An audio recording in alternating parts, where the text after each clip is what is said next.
Hi, this is Tisch Aitken, and it is August 8th, 2025. This is the day before the full moon in Aquarius that occurs at 3:55 a.m. Eastern Daylight Time at 17 degrees of the fixed air sign of Aquarius. And there are many things at play this weekend, including a very rare and special configuration known as a kite. And that's an aspect of creativity and talent. But let's break down what's happening leading up to this full moon, which really occurs by the world axis, because anything at 15 degrees of the fixed signs hits people on the world stage and impacts every one of us. And those signs are Taurus, Leo, Scorpio, and Aquarius. And this full moon is right by that. And during the full moon and leading up to it, we have Mars newly in the cardinal air sign of Libra, which is in its detriment because it rules the opposite sign of Aries, where there are currently 4 points retrograde. They all retrograded last month. And Mars is currently it's building up to a grand trine in air, which is very much about innovation and brainstorming and great ideas, things coming to you out of the blue that are very innovative and insightful and flashes of the future.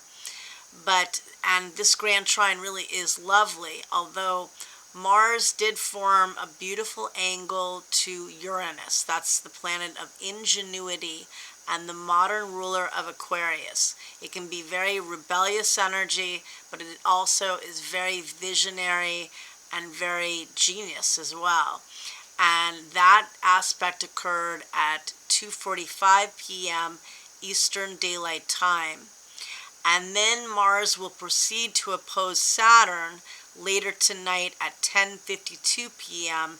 Eastern Daylight Time. And so we've got Mars making a very flowing and innovative aspect where you can feel like you have so many ideas pouring through you and to you.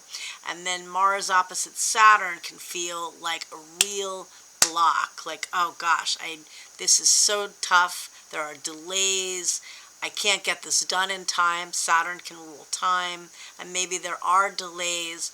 We're getting at the very ending of Mercury retrograde. It's stationing direct this weekend, and actually is at the degree, at 4 degrees of the fixed fire sign of Leo, and will station direct on August 11th, which is going to be a lovely day, by the way. But on August 11th, at 3:30 a.m. Eastern Daylight Time, Mercury stations direct at 4 degrees and 15 minutes of Leo.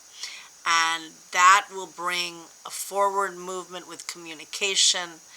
Mercury retrograde in Leo has been a cosmic opportunity to evaluate, reassess, examine what you're doing properly to really get what your heart desires, how you can be creative, how you can find joy, because that really is the purpose.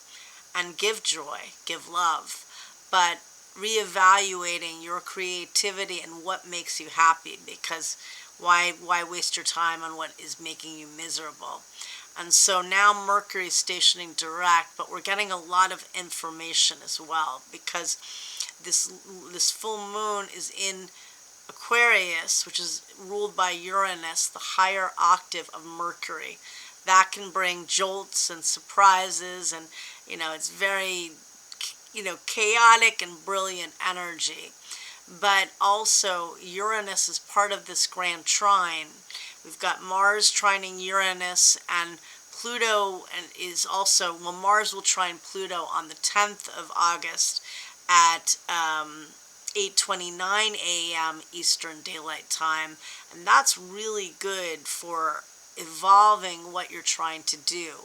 Pluto is the higher octave of Mars, and so that's a great synergistic energy of achievement, of feeling unstoppable. And again, the grand trine in air is all about future vision and foresight and intellectual connection in so many ways we never have yet reached, and new frequencies and ascension and an idea of community in a way where I have a manifesting module I listen to, and a lot of times it's by Christy Whitman, whom I really do enjoy. I think her manifesting programs are really good, but she talks about when you're envisioning a goal and you picture time and what it takes to achieve that goal, the steps you might be taking, how it feels to be going through that process. And then she says to try to envision those steps just collapsing, and that time is not, in a sense, it's not linear in that way, that you're getting right to that goal. And right now, with this grand trine in air, it is showing you future possibilities that are infinite. Pluto is in Aquarius through March of 2043, and that is bringing us to a whole new reality. And Saturn and Neptune, so the reason we have a triangle is there's a grand trine, and then there are two sextiles in that grand trine, and one of the points of the grand trine makes an opposition. And in this case, again, we've got Mars in Libra making a beautiful flow of energy to Uranus and Gemini, which is innovation and thinking, with really powerful and strong and, very fast ideas coming to you too, but not in a negative way, good ideas. And then they both trine Pluto,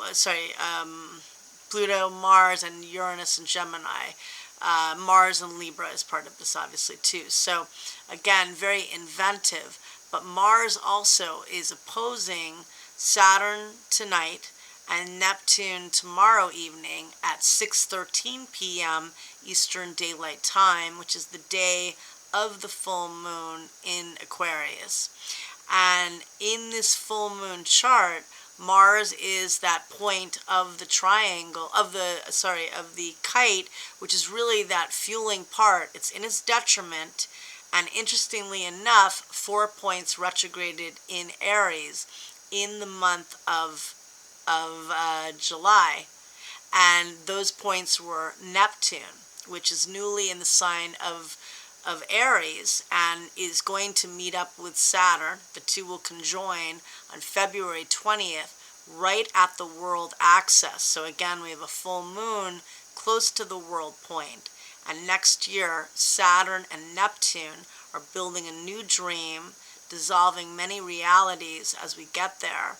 And they meet up at 0 degrees and 45 minutes of Aries, bringing a lot of cardinal fire, a lot of drive, and yet a lot of things are getting dissolved, dreams, people are passing over right now. Things are getting, some things that you thought you wanted may be drowning in this energy as you're bringing a new dream to the surface, and yet we don't know everything that's possible yet.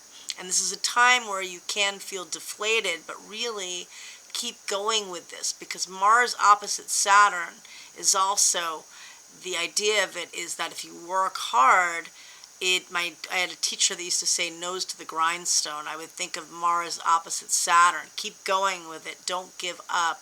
Saturn and Neptune. So Neptune ingressed on March 30th, the day after the final eclipse in Aries.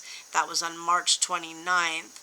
And then we have Saturn retrograded on July 11th. So Neptune retrograded on July 4th. It entered Aries on March 30th. It retrograded at 2 degrees and 11 minutes of Aries.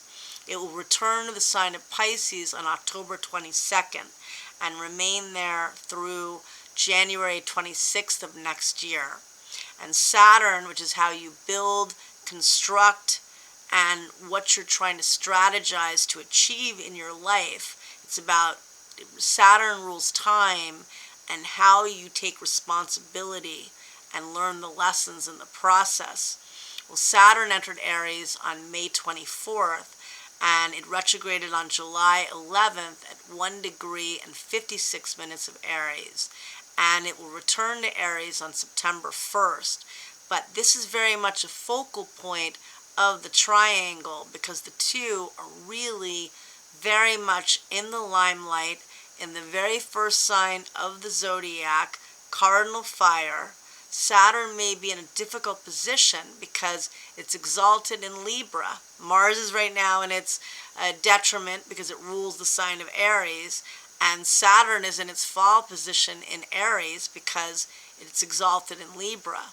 But Saturn in Aries, I find people that have that can be very hardworking and get things done. It can challenge your confidence and your sense of self, but it's cardinal fire. You work hard in spite of that.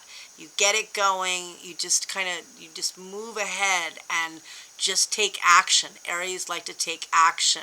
And I don't mean that you're not being strategic. You should be strategic with Saturn involved. But with Neptune, again, like that module, certain steps will get dissolved, and you might get there in a much faster way when you look at that grand trine in air, which is infinite possibility for ideas, learning, travel, and exchange, and how we can reach new places with our imagination, with our sense of community, with connecting more to people again in real time and real life, with Uranus and Gemini, which is about local connection, focusing on how we connect in person, because that's very important for our mental health.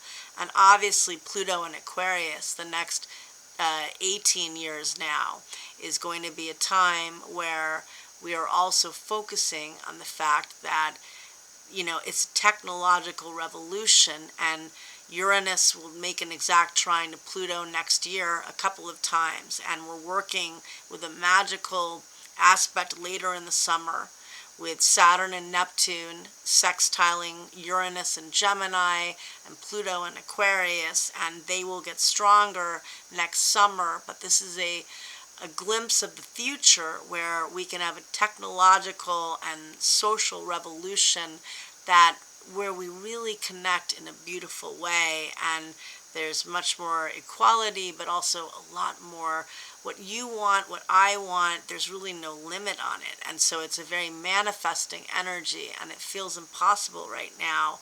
And part of this energy is saying, okay, maybe that new dream, that new reality on the collective, as well as in your own dreams and my own dreams, etc., is that we're still taking those building blocks, which is Saturn, which is also involved in this kite, and realizing that Mercury has been retrograde as this builds up. And yes, it does station direct on August 11th on a beautiful day, because Venus will meet up with Jupiter late in the evening Pacific time and early on Eastern time on Tuesday the 12th, and they're going to meet up in the sign of Cancer, and Jupiter is exalted and abundant and fertile in Cancer, so this is really beautiful energy. But right now we're feeling the challenges. We're feeling the sense of disassociation with Mars opposite Neptune, loss of direction, saying, okay, I wasted my time and efforts with Mars the last several years or few years, whatever you estimate it to be, but saying, okay, I've got to be more, got to think on my feet now with Pluto and Aquarius and Uranus going into Gemini and all these new energies. These are all at new degrees, new beginnings. You have to realize that we are all co-creating a new beginning with Saturn and Neptune at the beginning of Aries. Pluto's still at new degrees of Aquarius, and Uranus is newly in the sign of Gemini, and it's going to return to the sign of Taurus on November 7th, and it will return back to Gemini on on April 25th of next year through May 22nd of 2033. And so there's so much possibility, but we don't need it all, or we can't yet process it all immediately. And that's part of this lesson, but realizing the magic, letting go of the frustration with it, and knowing that there are going to be times where you're overwhelmed with how fast and rapid things happen. And that will be more when we have Uranus firmly in Gemini, and Pluto now is in Aquarius. This year has flown by, and there have been earthquakes and all sorts of issues with air travel and airplanes and plane crashes, and metaphorically too, because we're crashing and rebirthing and getting into a whole new reality and way of life, and it is overwhelming, and it's magical too, and yet we don't feel that yet. And hang in there, and just know that full moon in Aquarius is also, it's very much about learning and being open to new ideas, but it's about freedom, and whatever that means for you, and being an individual, being true to yourself. Okay, take care.